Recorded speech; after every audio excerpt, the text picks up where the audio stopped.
आजकल बहुते छो दोस्त रे की बात छिए रे हे रे गैंगस्टर नाम से करै छही पोस्ट रे देखै छियो आजकल बहुते छो दोस्त रे कोनो छौरी की पटलो नया गाली रे जोहिया से छोड़ के गेलही ससुरा कम छोड़लियै हाली गे तू बनलही घर वाली हम गुंडा मवाली गे तू बनलही घर वाली हम गुंडा मवाली गे तू बनलही घर वाली हम गुंडा मवाली गे तू बनलही घर वाली हम गुंडा मवाली गे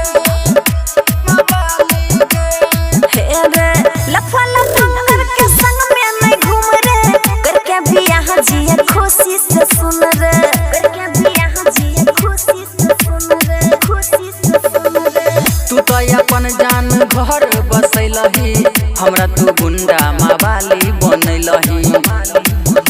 न कर भी तो लोग देतो गाली रे जोहिया से छोड़ के गेलही ससुरा कम छोड़लियै हाली गे तू बनलही घर वाली हम गुंडा मवाली गे तू बनलही घर वाली हम गुंडा मवाली गे तू बनलही घर वाली हम गुंडा मवाली गे तू बनलही घर वाली हम गुंडा मवाली गे मवाली गे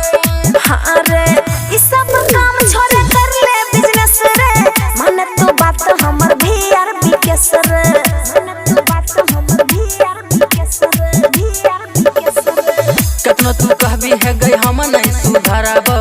जबले हम जीवो गुंडा गर्दी हम करबो बिपिन बदन हम हो भी तो खाली रे जोहिया से छोड़ के गेलही ससुरा कम छोड़लियै हाली गे तू बनलही घर वाली हम गुंडा मवाली गे तू बनलही घर वाली